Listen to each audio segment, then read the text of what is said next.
जिंदा खुदा से दिल जो लगाते तो खूब था. जिंदा खुदा से दिल जो लगाते तो खूब था.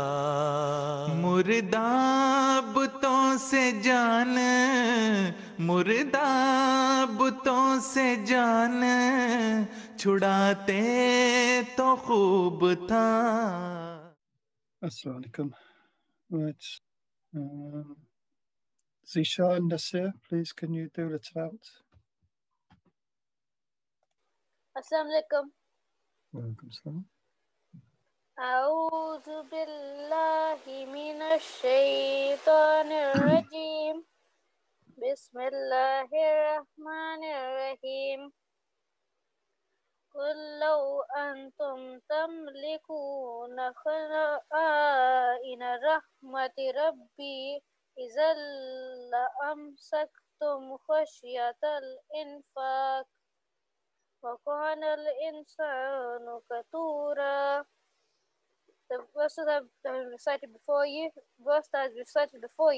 is from chapter 17, verse 101. The translation is as follows: I seek refuge with Allah from Satan the accursed. In the name of Allah, the gracious and merciful. Say, even if you possess the treasures of the mercy of my Lord, you will surely hold them back for fear of spending, for man is niggardly. Jazakallah. Okay, Jazza. Right, today the topic will be on, was Hazrat Mirza Ghulam Ahmad alayhi salam an agent for the British and Israel?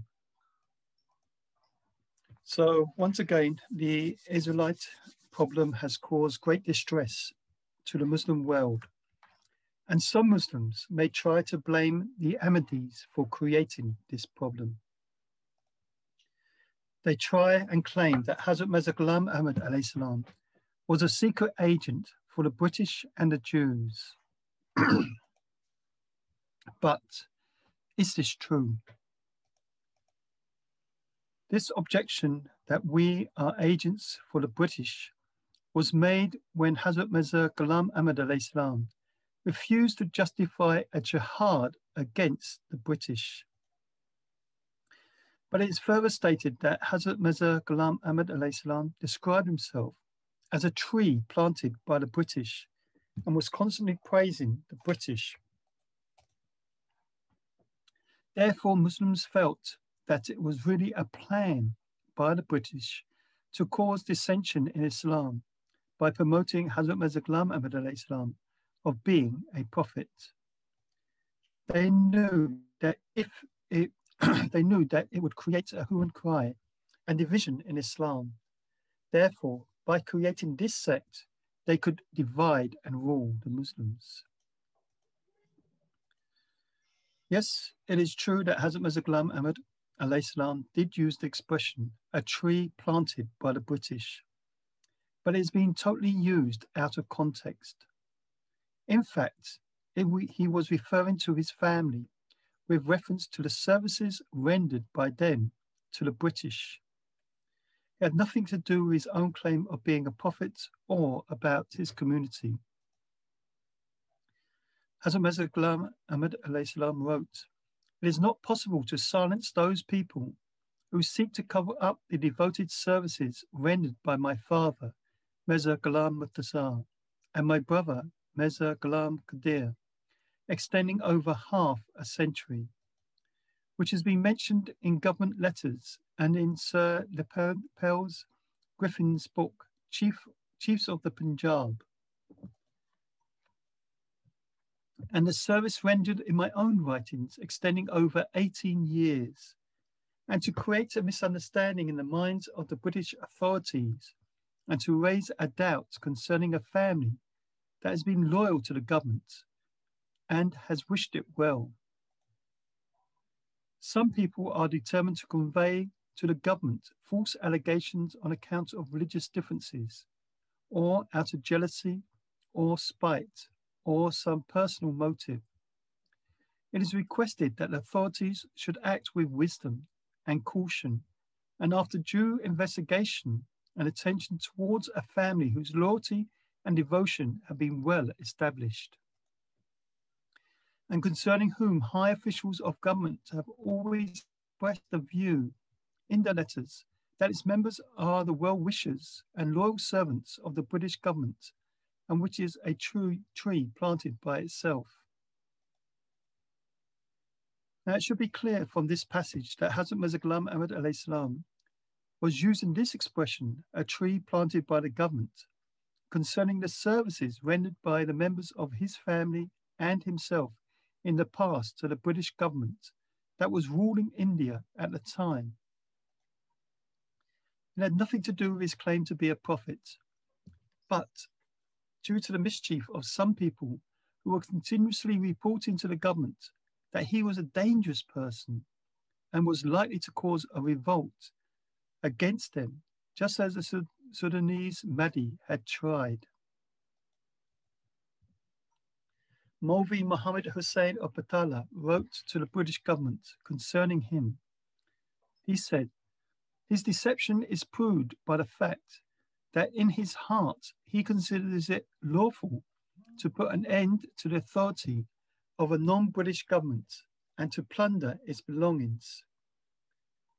Therefore, it would not be proper on the part of a government to rely on him, and it would be necessary to beware of him. Otherwise, such harm might be suffered at the hands of this Mahdi of Qadian, as was experienced at the hands of the Sudanese Mahdi. Therefore, in order to counter this propaganda, it was necessary to express his loyalty to the British government. But to say that he was an agent of the British is not logical. Why would an agent of the British put forward such arguments that would destroy the foundation of the religion of the British? When Hazrat Mirza Ghulam Ahmad alayhi salam put forward arguments from the Holy Quran and the Holy Bible proving that Jesus did not die on the cross, Jesus did not take the sins of man upon him, and he did not set up a new religion of Christianity. Instead, he went in search of the lost tribes of the house of Israel, and eventually he died a natural death in Kashmir, which, if true, destroys Christianity. As St. Paul has said, that if the Christ be not risen from the dead, then is our preaching vain and your faith also vain. All of the teachings of Christianity are based on Jesus dying on the cross. When he apparently did so, then there was an atonement and redemption of the sins and salvation through belief in Jesus. So if that being the case, they have trained a poor agent. What kind of agent would invite the Queen of England to Islam?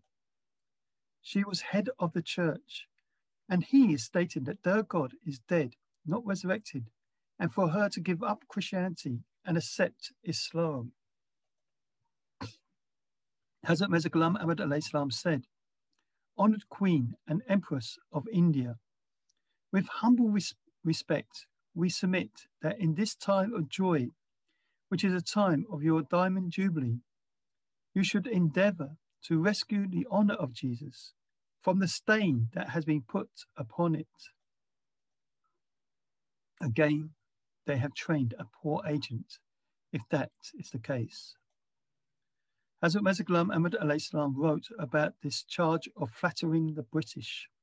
He said, some ignorant people have raised the objection, and among them the editor of Al-Manar, that I live in a country ruled by the British. I therefore forbid jihad. These stupid ones do not consider that if I had wished to please the government with false declarations, why should I have affirmed repeatedly that Jesus, the Son of Mary, was delivered from the cross and died a natural death in Srinagar, and that he was neither God nor the Son of God? Would not such of the British who are devoted to their religion be disgusted by this affirmation of mine? Then attend to this, O ye stupid ones, that I offer no flattery to this government.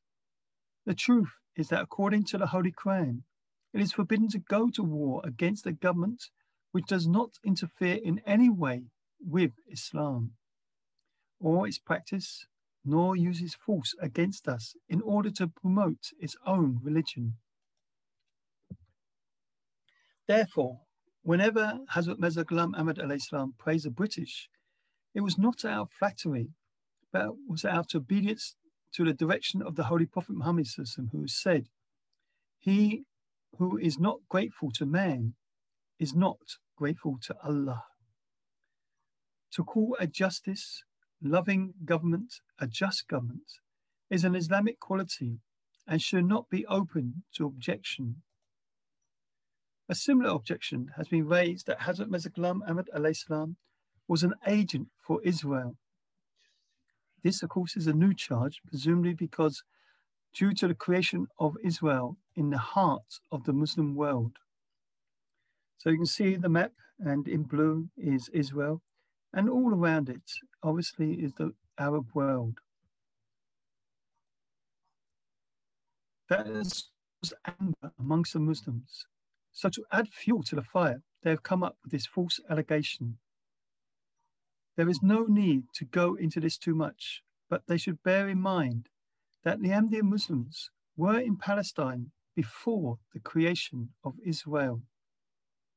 And the mission has continued there to serve those Muslims and to propagate Islam. Furthermore, it was an Ahmadi Muslim, Sir Chaudhry Muhammad Zafar Khan, who was then the Foreign Secretary for the newly formed country of Pakistan, who delivered a powerful speech in favor of Palestine Arabs and against the establishment of Israel to the Committee of the United Nations Assembly on the 9th of October 1947. It was reported about that speech in the Wahi Waqt on the 12th of October 1947. It said that the speech delivered by Muhammad Zafar Khan, leader of the Pakistani delegation, in a committee of the UN General Assembly on the question of Palestine, was most outstanding in every respect. He spoke for 115 minutes. When he finished his speech, an Arab representative said that this was the best speech on the case of the Arabs, and he had not so far heard any such outstanding statement of the case. Muhammad Zafar Khan devoted the greater part of his speech to arguing against the partition of Palestine. During the course of his speech, the faces of Arab representatives shone with pleasure. At the end of the speech, the delegates of the Arab countries shook him by the hand and felicitated him on his glorious speech. A British delegate sent a message to Zafar Khan that his speech was outstanding and that he would request to be furnished with a copy of it so that he might study it with great care. In another address on the 9th of December 1947 at a government college, Lahore, it was reported, Chaudhry Muhammad Zafar Khan, leader of the Pakistani delegation to the Assembly of the United Nations, spoke at length on all aspects of the problem of Palestine. He condemned the resolution of the UN General Assembly recommending the partition of Pakistan as entirely unjust. Speaking at the Government College Lahore, he expressed great regret that the United States government procured the recommendation of the United Nations in support of the partition of Palestine by exercising undue pressure on some of the smaller powers, members of the United Nations. He said that Palestine had been made a pawn in election politics of the United States. He pointed out that in the proposal Jewish state to be set up in Palestine, not only will a large Arab minority be subjected to Jewish domination, but the economy of the country will pass under international control, which would be an illegal development. Now, the opening verses of the Holy Quran, which was recited in chapter 17, 105, states that we said to the children of Israel, dwell ye in the promised land, and when the time the promise of the latter days come, we shall bring you together out of various people. So this was a prophecy which Allah told the Holy Prophet Muhammad of what would happen in the latter days and how the Jews would return to the promised land. Now we know that in history, Islam conquered Israel and took over the land. It remained that way until the Second World War, when under the Balfour Declaration, the new state of Israel was set up in Palestine. The policy of the Jews has been ever since to occupy as much of the land as possible. Now here shows a map of Palestine from the 1920s to 1948. You can see the orange, and that's the small number of Jewish settlements in Palestine at that time. But by 1947, you can see the growth of Israel and how the Jewish settlements have now gone to at least 50%. Then by 1967, when they had the war, you can see now that there's only a small part of Palestine area, the Gaza Strip, and another part in the middle. Otherwise, the rest is Israel. But not content with that, we see by 2008, the Gaza Strip still remains there, but in that other portion, there's hardly any Palestinians. And Israel had taken over that occupied territory. From 2009 to 2014, 467 homes have been demolished and forced evictions. That means the Jews had forced the Palestinians out of their homes and demolished them. 1,117 Palestinians displaced by Israeli forces in East Jerusalem. So this shows that the Jewish army forced people out of their homes and then demolished the houses and rebuilt for Jewish settlers. Theft of Palestinian land followed the infamous 1917 Balfour Declaration that called for establishment of the nation of Jews on the historical land. After endless conflict, occupation, dispossession, and repression, along with social and cultural fragmentation, define conditions of beleaguered Palestinians.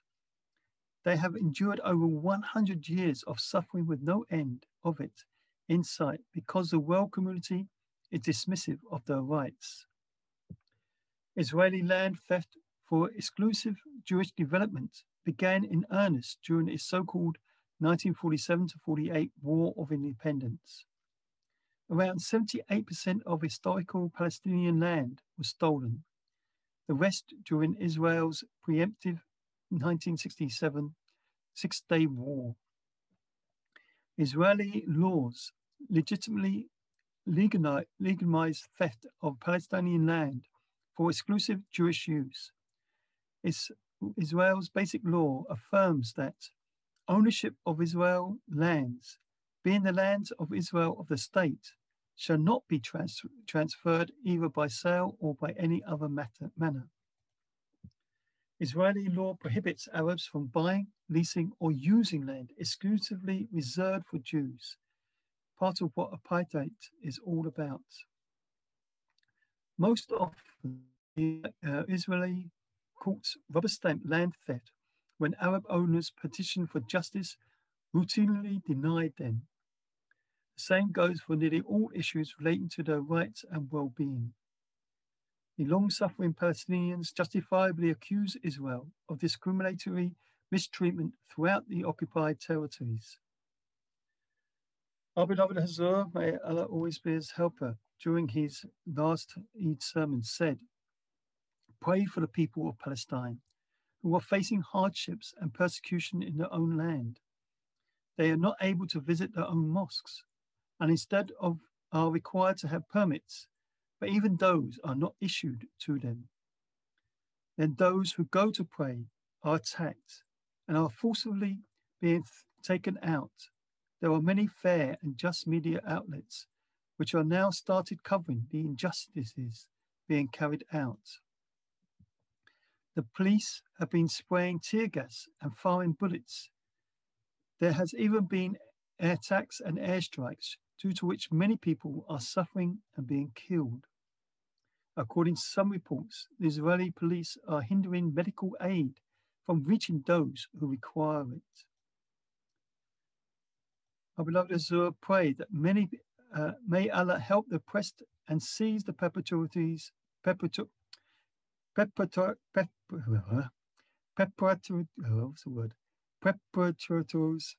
of injustice. Sorry, I'm not getting that word. I don't know why. The New York Times has also stated, according to a report by the Human Rights Watch, that Israel is given precedence to the Jewish people and that there is no justice for the Palestinians. Amnesty International has also reported that the Palestinians are being made to face grave injustices.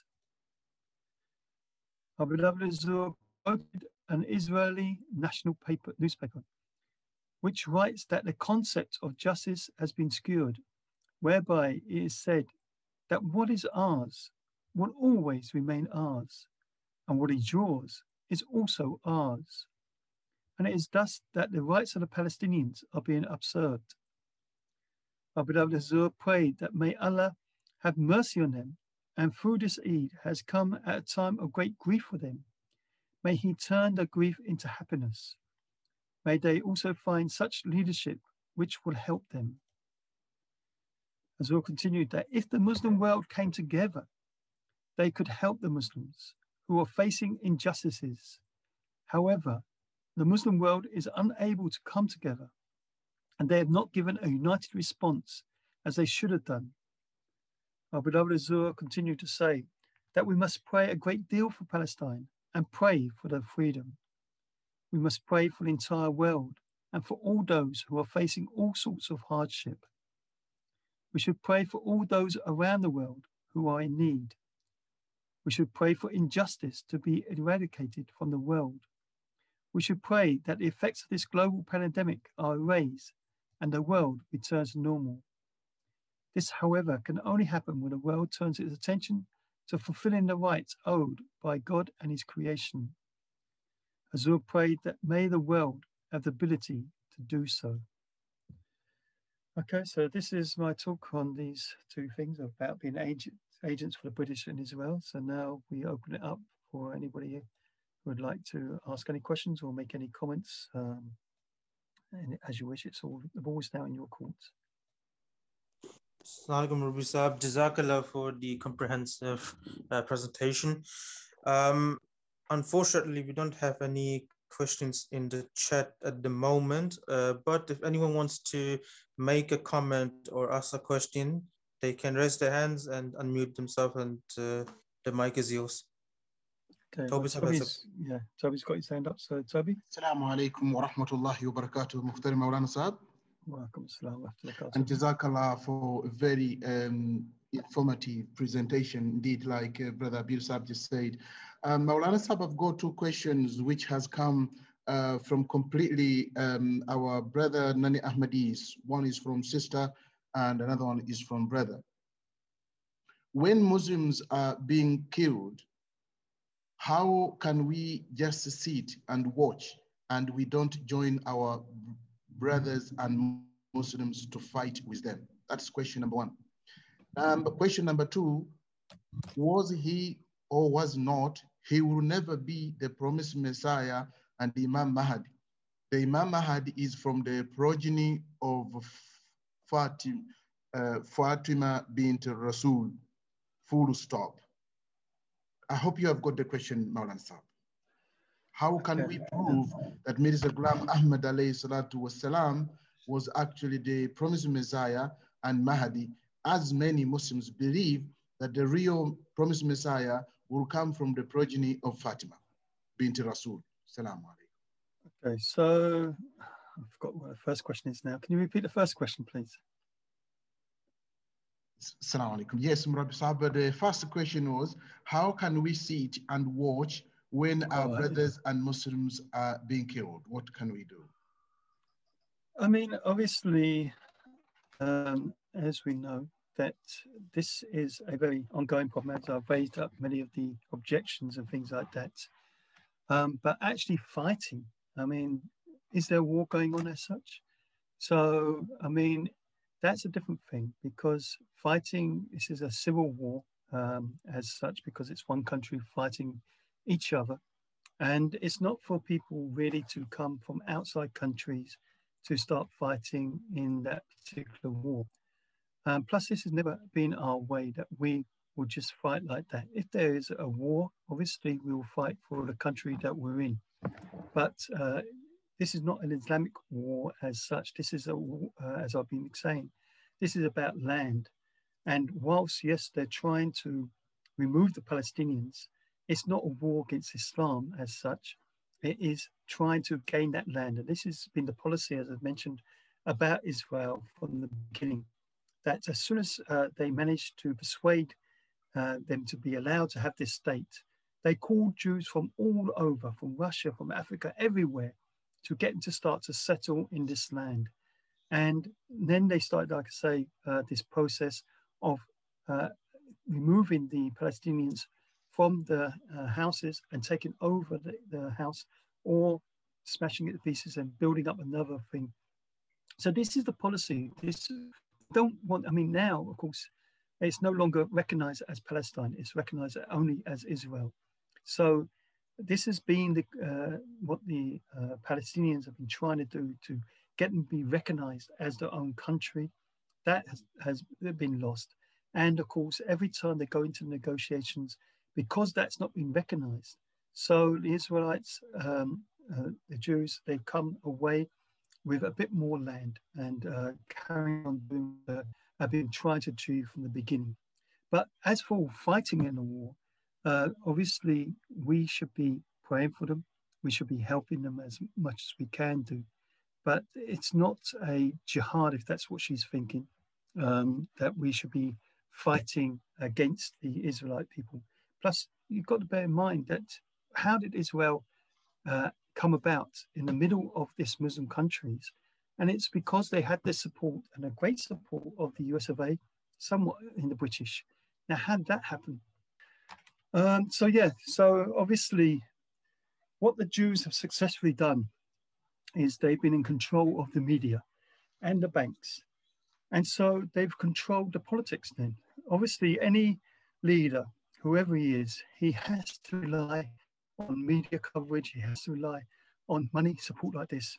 And so through this influence, they've been able to successfully get the American government, presidents and whatnot, to side with them. And with that sort of power, which they've got, we know that, you know, they've brought up great weaponry, and the Muslims, they haven't got that sort of power, and so on and so forth. This is why Hazrat was saying that if the Muslims all came together, united, and presented a united front, then they're going to have some say. But that's not happening. They're constantly at each other's throats. So they can't get unity within themselves. And because of that, they can't present the representation as they should be doing. And so Israel's laughing their head off. They can do whatever they like, and that's what they've been doing.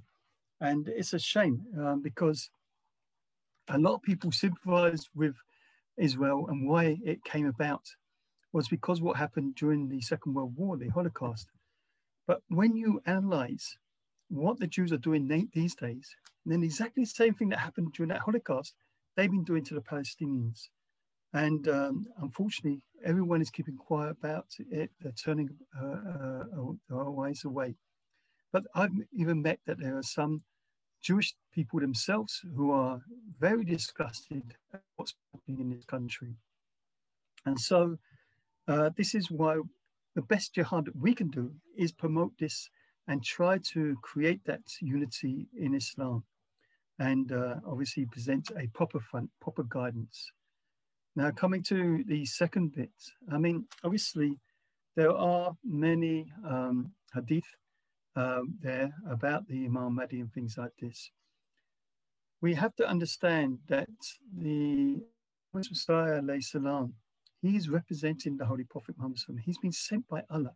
And what anyone needs to do is look into his claim and see whether it is true or not. And going by these simple hadiths and saying, well, he's not fulfilled it word of mouth, this is not the way, because no one will ever be able to fulfill all the hadith that is being mentioned about Imam Mahdi. Some may be true, some may be not, who knows? Obviously, the thing is that we believe that if you look into the Holy Quran and the criteria to know who is a true prophet, then the Prophet fulfills every part of that.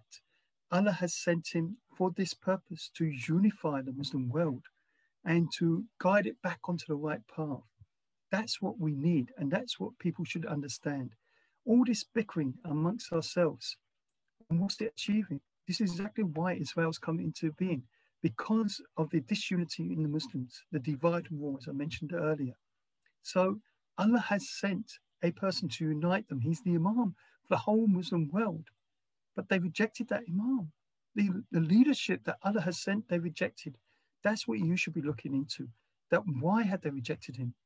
And the fact is, the Holy Quran is very, very clear that whenever any prophet comes, and the Holy Quran mentions many prophets, read the Holy Quran.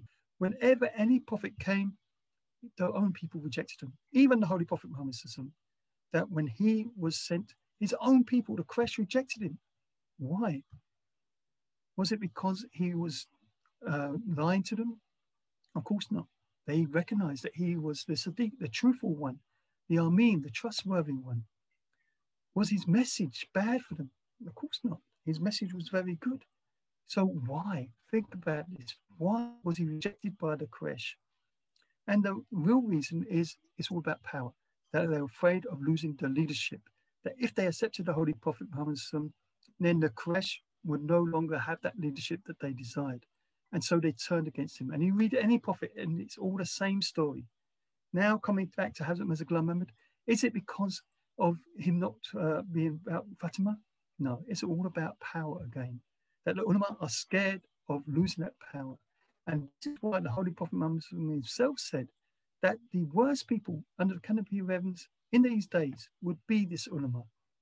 So are you listening to the ulama, who is so corrupt, who is so disunited, who's misleading everyone? Or you're going to follow the Holy Quran and see what is the truth? So, sister, I ask you to please read the Holy Quran. And if you want, we can guide you and find out, read about Hazrat Mirza Ghulam Ahmad, see whether his claim is true. And don't listen to these people who are misleading you. Right, Muzaffar, you've got your hand up? Yes, would you agree that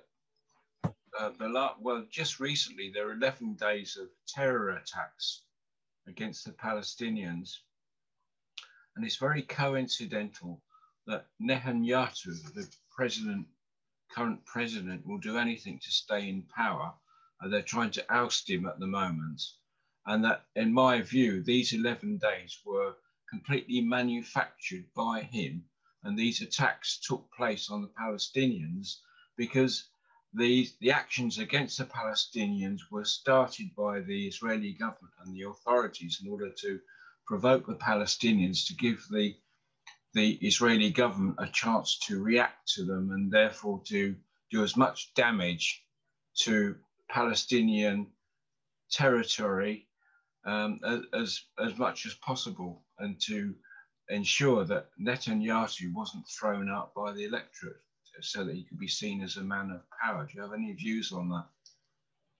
I mean, this has always been the way. I mean, it's the same thing with Ahmadi. Whenever any problem arises in Pakistan or something, they bring out the Ahmadi card and start blaming us to try and deflect people's attention. Yes, of course, you're right. But the thing is that the Jews have been having this policy right from the beginning. They've been badly treating the Palestinians. It's nothing new. It's not just happening in the last 7 days. This has been ongoing. The question is that now the Muslims themselves have responded. And so that's why it be somewhat highlighted, And again, if you analyze it, how is that response? It's a few stones being chucked and there are bullets being fired at them, bombs being thrown at them, and things like this. So whatever small response the Palestinians have done, again, the Jews have done far greater than that. But yes, of course, they're trying to paint the Palestinians as the bad people, that it's all their fault, that they're the ones creating all this issue. Whereas if you really look down deep in it, you will see how, as I said, and I've used this example of the housing, because that's the greatest example, how they're just kicking people out randomly, not giving them any option. You can imagine if someone comes knocking on your door, someone's just asking rules at the door. It wasn't the police, it was a person come for cooking. We do the feeding of the poor and needy.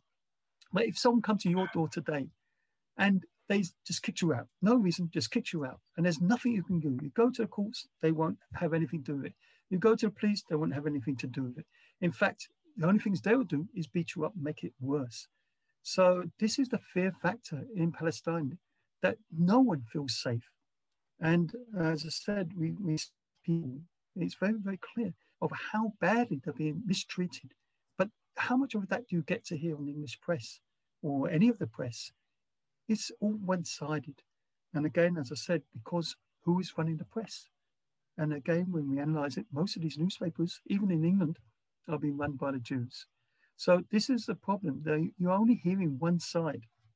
And like you say, the way they're projecting the Palestinians, that they're such a enemy. All they're doing is trying to live like any normal person. So it's terrible what's happening in that country. And it should never come about in the first place. As we said, if Islam was strong, it should never have happened. But Islam is not strong. And that's why Allah sent Imam Mahdi. But since that time, it's just every year it grows and grows and grows and gets worse and worse and worse, until eventually they will remove all the Palestinians from that country and there will only be Jewish people living there. That's the end goal. That's what they want to do. And they are moving towards that. Okay, any other questions, or has that answered it? Is there something else you want to say, Ms. Afra? I think it's right to point out that in Israel, a lot of these strict Orthodox Jews, the Haredi Jews, do not recognize the Israeli government, and they want as little to do with them as possible. And there are also many Jews in this country who don't support the government of Israel's policies, even though they might be practicing Jews, or there might be, Jews that have given up the faith. And a lot of the Haredi Jews do not accept the Israeli government because they say Israel is an illegal state, because they're still awaiting the arrival of the Messiah. They're saying that the true state of Israel will be established when the Messiah comes. But as we know, they've been waiting a long time for the Messiah to come, and they will be waiting a long time for the Messiah to come. But the problem is, though, for me, that the Jews in the main have not accepted Jesus as the Messiah. So if they haven't accepted the first Messiah, how are they going to accept the second Messiah? Yeah, I mean, this also comes down to this idea of Palestine being the promised land. Yes, of course it was a promised land. It is a promised land, but that's the point for the believers. And obviously, as you said, the Jews, they lost that chance. With the rejection of Jesus, that was their final chance. And so Allah took that promised land and gave it to the new believers, which was the Muslims. And of course, we believe that it will come back to the Muslims. As for Judaism, it's just like Islam. It is completely divided, as you pointed out. There are so many different sects. We know from the hadith that the Holy Prophet Muhammad said that there were 72 sects of Judaism and there will be 73 sects of Islam. So that shows that, again, even in Israel, there is disunity. And like you say, there are different people raising their heads. But unfortunately, the government, this is their policy. And of course, like all governments, they want to keep in power. And so they're pressing forth this idea, and they're not listening to their people, and they're not listening to anybody else. So yes, it's true. Like you say, there is many different factors. They all got their own different views on what should be done. So yes, there is different views, and some people are, as I said, I've met some Jews, and they are totally against what's happening in Israel. but people won't listen to them. The main power is obviously the government. And of course, this conflict that with the PLO was ongoing for a long, long time, and they were always winning out on it. People weren't listening to the PLO. They felt that they were just terrorists, and what they were saying was wrong, and what they're doing is wrong. And so this is the problem, that the Jews feel that they've got this power, strength, and it's true, they have got this power and they've got this strength. They've got this support where they need it, and they can do what they are doing, whatever they want. So it's come to light at the moment. It's not the first time it's come to light, of course. It's come to light many, many times, and it will continue to come to light because this is the policy that they're having, and they will never be satisfied until they get what they want, the promised land, and no Muslims inside that land. Okay, Toby, you got your hand up? Jazakallah. Yes, Muhtaram Maulana Sahab, is another follow-up question which has come again from a contact from UAE. This is another, let's see, this is another interruption with Ahmadiyya in the Muslim land. Why your Khalifa is intervening to talk on behalf of the Muslims when Saudi Arabia and other Muslim countries are quiet? So I don't know whether he's, of course, this is in a communication with you in a discussion. I hope you understand, Mirza. Not quite clear. From what I can understand, yeah, well, I think what he's trying to say, because it was, I think, a message which he sent in a discussion that Khuzul was actually condemning the actions which is being done in Palestine by the Israel government. And he says this is, again, another interference into the Muslim countries. Why your Khalifa is interfering when the Muslim countries like Saudi Arabia themselves, they are quiet? For that very reason. Why is Saudi Arabia quiet? Why are all the Muslim countries quiet? This is why Hazrat has spoken out. And his message is very, very clear, that the Muslims should unite. They should present a united front. They should be speaking out. Why are they keeping quiet? So because they're keeping quiet, all Muslims should keep quiet. Then it's a question of who is Saudi Arabia? Are they representing of the Muslim world? They like to think they are, but look at their actions, look at their behavior. This is not the way. So the Khalifa is the Khalifa for the whole of Islam, appointed by Allah. And so, of course, it's his duty that any time, any country, who no matter it is, he will guide them, whether they're Muslim countries or non-Muslim countries. And his message is to Palestine, Israel, as well as to the Muslim countries, that what is happening is wrong. And every single Muslim, if you truly believe in Allah, then you should be speaking out. You should not be keeping quiet. This is not the way to keep quiet.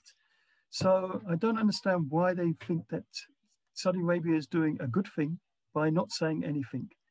That is not what is expected. And it's not helping the Palestinians. It's not helping the Muslim world. It's helping no one. So I'm not saying we should fight. I agree that it's not fighting wars, but speaking out and condemning what's happening, this is something which the countries should be doing. So they should be asking Saudi Arabia, why are you not doing anything? Why are you not saying anything? And not criticizing someone who does speak out. That I don't understand. That's what I was saying. I don't understand why someone is speaking against someone who's speaking up for the Palestinians and trying to draw the world's attention to what's happening. And of course, we've got to bear in mind that when the Khalifa is speaking these days, alhamdulillah, through the media, that is going throughout the world. So this is the stance of what we believe the correct stance. And I would like to see Saudi Arabia, all the countries, Egypt, Syria, I'm looking at the map now, Jordan, Lebanon, them all, they should be making this stance as well. Why are they keeping quiet? Okay, any other questions? No, there are no more questions in the chat, unfortunately. Okay, I mean, I don't normally get involved in these sort of things because it's politics. I'm not a politician, but obviously because this was the subject that was chosen, so I tried my best to give these views as far as I understand it. But as I said, I don't fully understand these things, what's happening, but this is how I understand it. And I feel that, I said, a policy it's quite clear to me anyway, that the Jews want to occupy the Palestinian land, and that's why they're doing these terrible things against the poor Palestinians, who no one is listening to, no one is helping. And so, as Hazrat said, we should pray and get the help from Allah. That's the real help that we need. And hopefully all these sort of injustices, wherever they happen in the world, will stop. So if there's no other questions, we'll finish it there. So if anybody's got any topics they want to talk about, please let us know. We'll try to talk about those sort of things as best as we can do. If no one's got any more questions, then we'll finish it there. And please join me in silent prayers. Okay, Bismillah.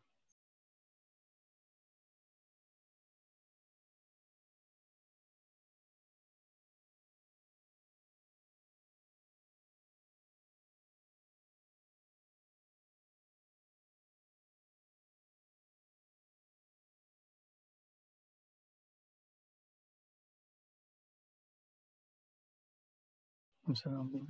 Amen. Okay. Assalamu alaikum. Alaikum salam.